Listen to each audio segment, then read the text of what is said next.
तान देरे तारे तगरे दानी धीम तान देरे तारे तगरे दानी धीम तान देरे तारे तगरे दानी धीम तान देरे तारे तगरे दानी धीम धीम तोम तारे तगरे दानी धीम धीम तोम तारे तगरे दानी धीम धीम तोम तारे तगरे दानी धीम धीम तोम तारे तगरे दानी धीम तान देरे तारे तगरे दानी धीम धीम तोम तारे तगरे दानी धीम तान देरे तारे तगरे दानी धीम धीम तोम तारे तगरे दानी तन देरे न तन देरे न तारे तगरे दानी तोम तारे तगरे दानी तोम नी तोम नी तोम तन देरे न तन देरे न तन देरे न तारे दीम दीम देरे न दीम दीम देरे न दीम दीम देरे न देरे न तन देरे न तारे तगरे दानी दीम दीम देरे न दीम दीम देरे न दीम दीम देरे न देरे न तन देरे न तारे तगरे दानी तन देरे न तन देरे न तारे तगरे दानी को तारे तगरे दानी को नी तो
तन देरे न तन देरे न तन देरे न तारे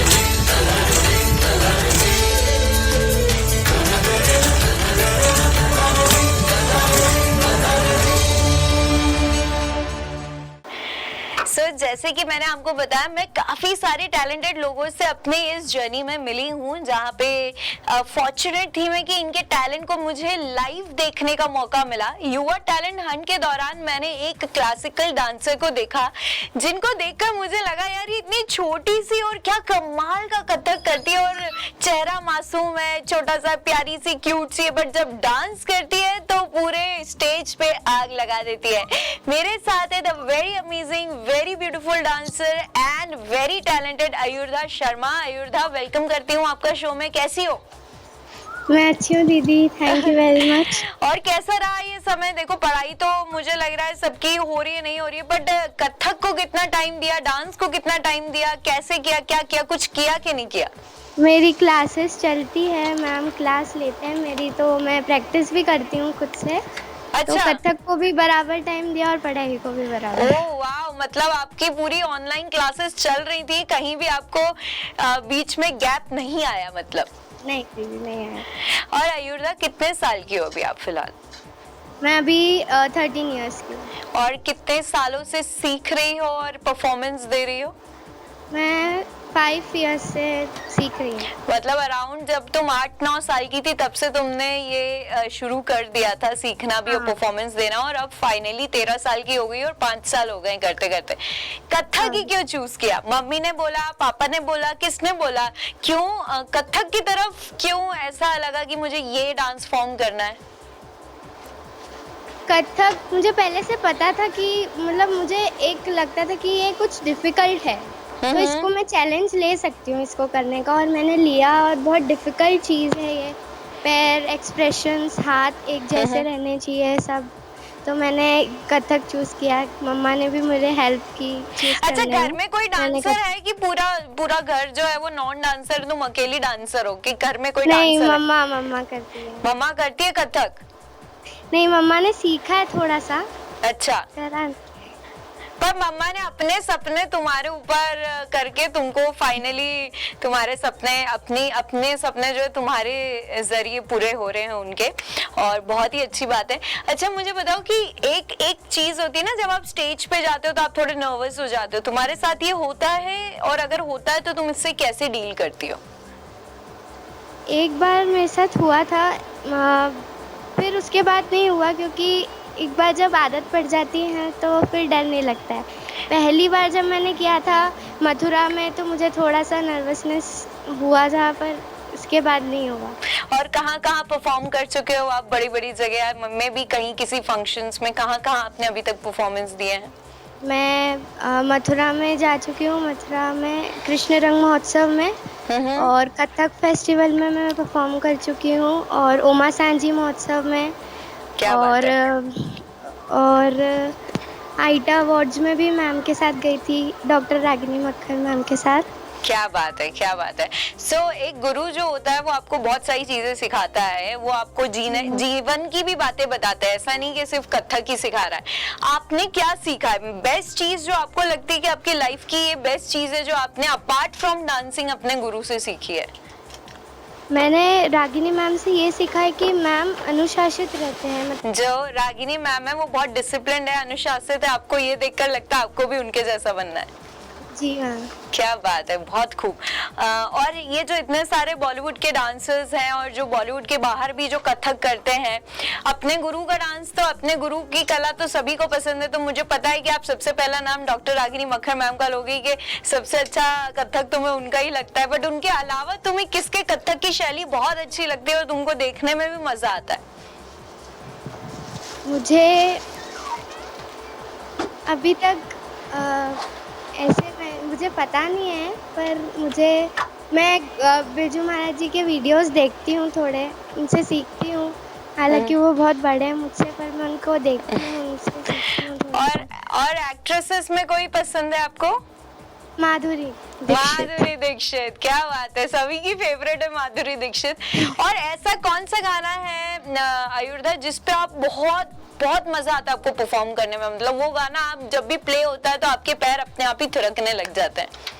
कृष्ण जी का एक गाना है तो वो मुझे बहुत पसंद है, मुझे मेरी पलक मैम ने सिखाया था, पलक पटवर्धन मैम ने, वो मैम बहुत पसंद है मुझे वो गाना, उस पर सुनते से ही बहुत अच्छा होती है करने की। अच्छा, कथक में भी ये जो कृष्ण लीला है और ये सब जो इनका बड़ा इम्पोर्टेंस होता है, क्योंकि इसमें पूरी कहानी होती है और कृष्ण जी के बचपन की भी कहानी होती है, उनकी अटखेलियां भी होती है, सब कुछ होता है, और वो हमको पूरे एक्सप्रेशंस के साथ करना पड़ता है। मुझे कोई नॉलेज नहीं है, बस मैंने तो देखा है और मुझे अच्छा लगता है देखने में, मुझे मजा आ जाता है। सबसे डिफिकल्ट चीज क्या है कथक में? मतलब सबसे प्रॉब्लम सीखने में कहाँ सबसे ज्यादा टफ फेज आता है?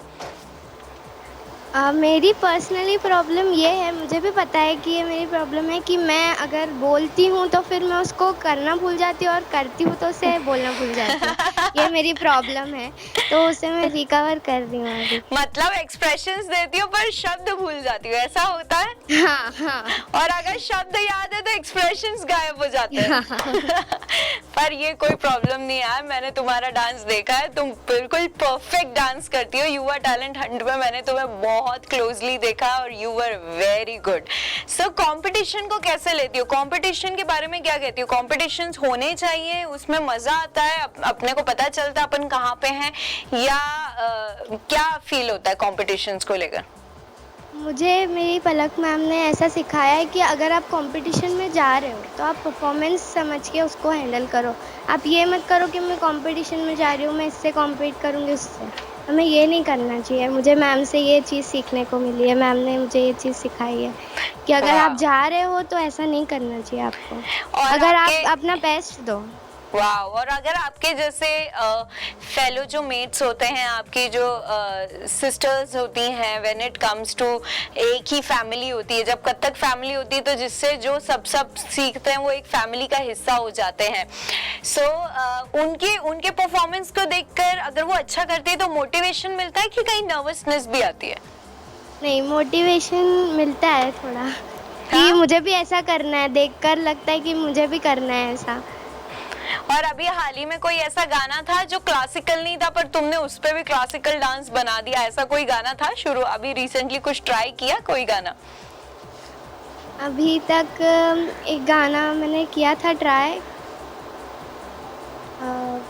महाभारत का जो गाना था वो इतना वो नहीं था। एक आयत सॉन्ग है, तुझे याद कर लिया है, तुझे याद कर लिया है। Wow, beautiful. सो अभी ऐसा करते हैं कि आपका एक परफॉर्मेंस देखते हैं और उसके बाद आपसे वापस बात करेंगे, ठीक है?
Well after this amazing performance Ayurdha ने जो है महाभारत के गाने पे परफॉर्म किया and it was so amazing. Ayurdha मुझे ये बताओ कि ये तैयारी करने में इसको ये आपने पूरी खुद की है, लॉकडाउन के समय पे की है या आपने पहले से इसे सीख रखा था?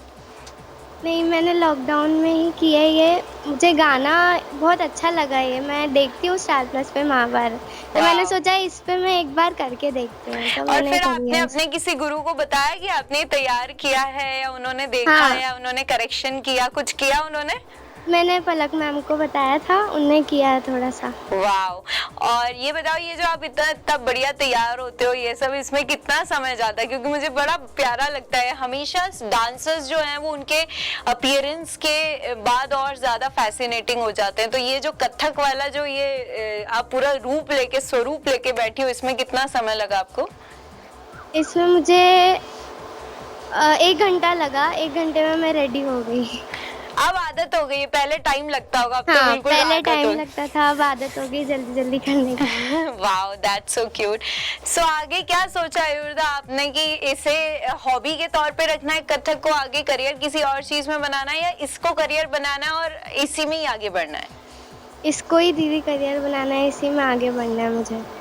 बस ये तो बहुत ही अच्छी बात है कि अभी आप 13 साल की हो, आपके पास बहुत समय है, आप बहुत हाई लेवल तक जा सकती हो और उसके बाद there is no turning back. और बड़े बड़े इंटरनेशनल शोज आप करो और उसमें आप इंदौर का नाम और आपने पूरे मध्य प्रदेश का नाम रोशन करो, आपकी जगह का सबका नाम रोशन करो। That's really very important. So thank you so much Ayurdha, आज आपने हमें ज्वाइन किया और आपने इस समय को बहुत अच्छे से एंजॉय किया। एक चीज जो आप लॉकडाउन में जो आपने बहुत फील की, ऐसी कोई बात थी जो आपको लगा कि यार ये लॉकडाउन में ये चीज बहुत बुरी हुई या ये लॉकडाउन के वजह से ये चीज बहुत अच्छी हो गई, ऐसा कुछ आपको फील आया? लॉकडाउन में एक अच्छी चीज़ ये हुई है मेरे साथ कि एक्चुअली रुका नहीं है। हम लोग जो डांस क्लास डेली में करते हैं कर वो रहे थे। रुका नहीं है। जी। हम अच्छे से ऑनलाइन में भी ऐसे ही जैसे हम डेली में अगर जाते हैं तो हम वैसे ही करते हैं जैसे हम ऑनलाइन में भी सेम, दोनों सेम ही रहती है। तो मुझे बहुत अच्छा लगा कि ऑनलाइन में भी हम सीख पा रहे हैं। Wow, that's nice. मतलब कहीं भी सीखना नहीं रुका आपका और वो चलता रहा।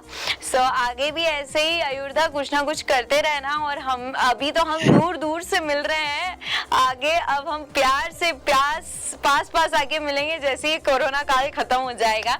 सो thank you so much Ayurdha for joining us and keep smiling and keep dancing. Thank you so much. Thank you दीदी, थैंक यू।